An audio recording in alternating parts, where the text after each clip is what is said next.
The alley smelled of rust and rain. A gun pressed into the back of my skull. My wife's brother was breathing fast, too fast. His hand shook when he shoved the divorce papers into mine. His eyes told me everything. Fear disguised as rage. Adrenaline hiding the coward underneath. "You have 3 seconds," he said. The barrel dug deeper. I almost laughed. A red dot blinked across his forehead, steady, unhurried. My sniper, waiting for my signal. "I only need 1 second," I whispered. His bladder broke before his will did. Warm liquid darkened his jeans.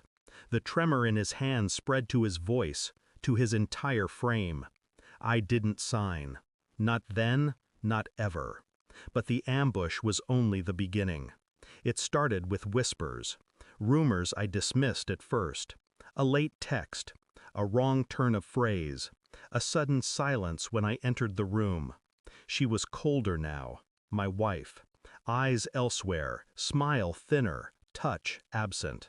I told myself I was imagining it, that deployments, distance, fatigue had bent her. But betrayal leaves fingerprints on the smallest things. A perfume too strong for an evening spent alone. Laughter spilling through a half-closed door, quickly strangled when I appeared. And her brother, with a gun in that alley, forcing divorce like it was a job, like someone had ordered him to. Pieces fell, slow, deliberate. She wasn't just done with me, she was already gone. With someone else. The shame burned colder than the gun pressed to my head. I didn't rage, I didn't accuse. I observed. Phone records first, numbers dialed late at night. Same one, repeated, saved under a woman's name. Too neat. I traced the calls. Different city, familiar address. Then bank statements, withdrawals timed with her visits to her mother. A pattern emerged. Too clean to be coincidence. I had the DNA test done quietly. Our son, 10 years old. His laugh always felt like mine. His eyes too. But the results came back in black and white. Not mine. The silence inside me deepened. Not grief, not even fury.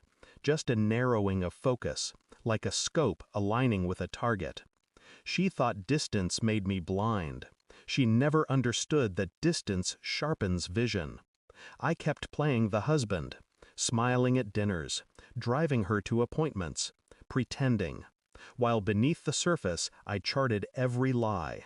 She had no idea the walls were already closing in. The envelope was thin, final. I placed it on the table between us. She was drinking coffee, phone face down like always. "What's this?" she asked. "Read it." Her hands trembled before her voice did. She opened it. Lines of genetic truth screamed louder than any argument. Her eyes lifted to mine, wide, wet, desperate. "It's not what you think," she said.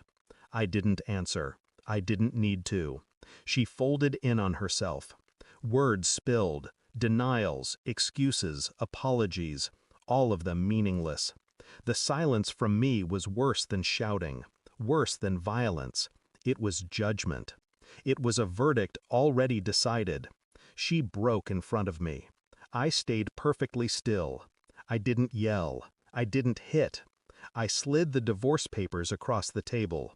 Same ones her brother had forced on me in that alley. This time, my hand was steady. "Sign," I said. Her lips trembled. "Please, sign." I watched her collapse, pen scratching against paper, tears falling onto the ink. The sound of her signature was the cleanest cut I'd ever heard. I gathered the papers. Calm, controlled, absolute. She looked at me like a drowning woman begging for air. I left her there to suffocate in her own lies. Freedom felt colder than I expected. Not relief, clarity. I understood now. Betrayal doesn't scream. It whispers. It erodes slowly until the foundation is gone, and all that's left is rot. I hadn't lost her. She was never mine to begin with. What I lost was the illusion. and illusions deserve to die. I didn't keep the papers, didn't frame them or burn them. I left them on the table for her, like a mirror she couldn't turn away from. I walked out. No backward glance. The silence followed me into the night, sharper than a blade, cleaner than revenge. And for the first time, I felt nothing at all. Thanks for watching. Don't forget to like, share, and comment. Subscribe now to Cheating Stories Insight World for more amazing stories.